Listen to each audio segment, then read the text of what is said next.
ऐश्वर्य जी, अगर नाइक जी आ रहा हूं उसके बाद। अगर आप कोई पॉइंटेड सवाल करें तो मैं, क्योंकि ये तो जनरल है किस नहीं, ये जनरल ये है ना कि जाति पूछना गलत है, वो कहते हैं नहीं जाति पूछना गलत नहीं है। नहीं, मैं इसी बात पर आ रहा हूं। अभी मैंने जो भी प्रवक्ता हैं उनकी बातें सुनी कि हम नहीं बदले हैं, हम वही हैं, लेकिन मैं आपको एक सन 74-75, क्योंकि मैं उस समय जेपी मूवमेंट में था। अच्छा।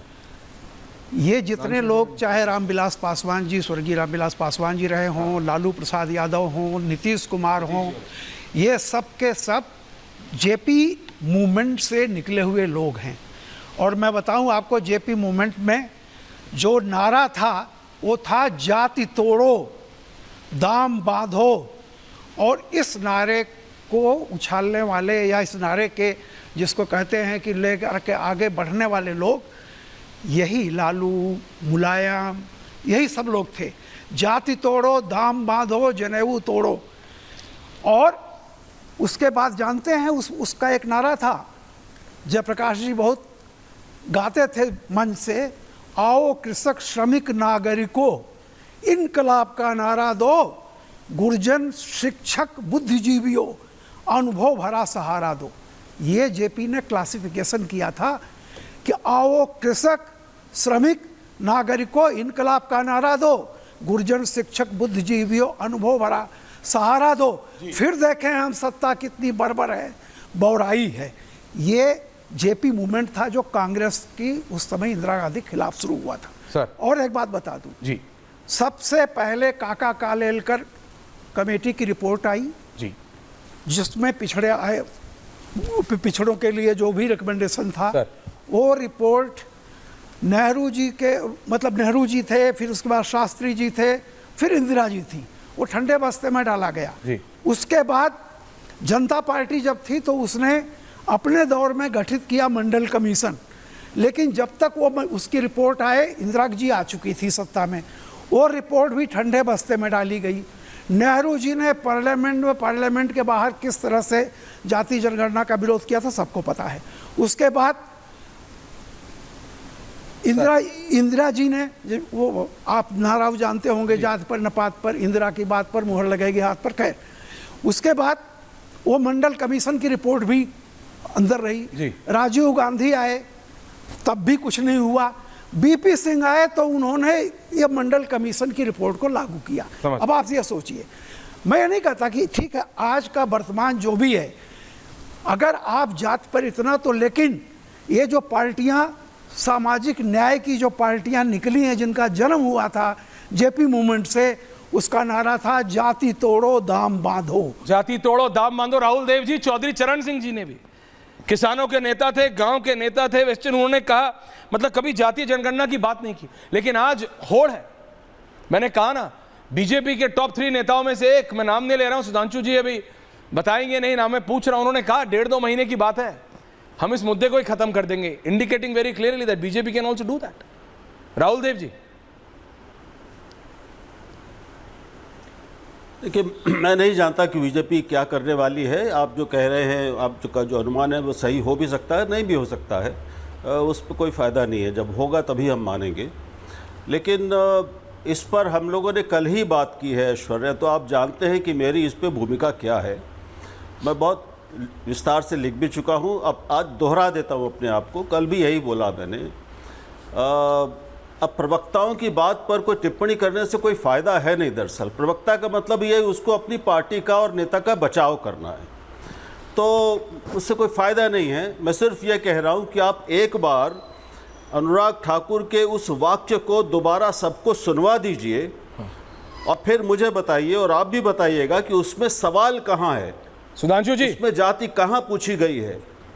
उसमें एक मिनट जी, आप सवाल कीजिए। उसमें जाति ये नहीं कहा उन्होंने कि राहुल गांधी आप अपनी जाति बताएं, उन्होंने नाम नहीं लिया। अब इस तकनीकी बात पर कि नाम नहीं लिया लेकिन चोर की दाढ़ी में तिनका था, अरे यार, कोई पूरा सदन जानता है, जो उसको देख रहा है जानता है। अनुराग ठाकुर की पूरे भाषण का पूरा संदर्भ ही राहुल गांधी का पहले दिया गया भाषण था, वो उसी का जवाब दे रहे थे। किसी और को उन्होंने किसी भी बात में अपने इतने लंबे सारे भाषण में निशाना बनाया ही नहीं। इतनी सावधानी उन्होंने चतुराई दिखाई कि ये कहते हुए कि जिसकी जात का पता नहीं है वो गणना की बात कर रहा है, उन्होंने नाम नहीं लिया। अब इस तकनीकी बात को भी, अगर इसमें कोई बुराई नहीं थी तो माननीय लोकसभा अध्यक्ष ने इसको सदन कार्यवाही से बाहर क्यों किया? कुछ तो उसमें था जो ठीक नहीं था। Valid point.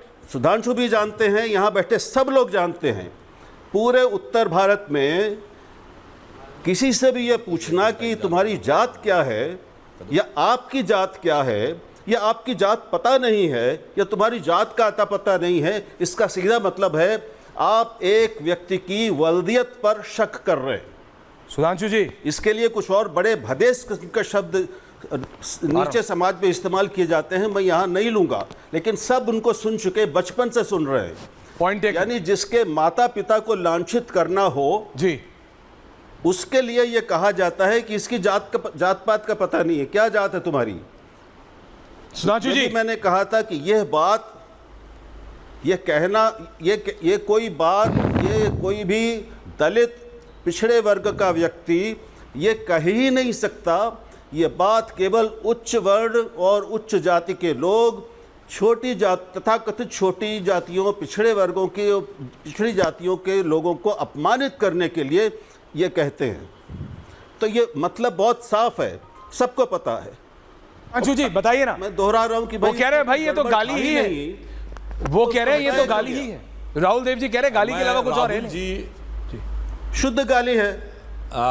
राहुल जी बहुत वरिष्ठ और हाँ मैं बता रहा हूं, राहुल जी बहुत वरिष्ठ और मूर्धन्य पत्रकार हैं, परंतु महोदय आपने कहा तकनीकी आधार पर, मतलब ना कहा जाए तो भी मान लिया जाए, और आपने कहा सिर्फ, ये मेरा इको कर रहा, जरा ठीक करवा दीजिएगा, ठीक करा रहा हूं, इको करने लगा।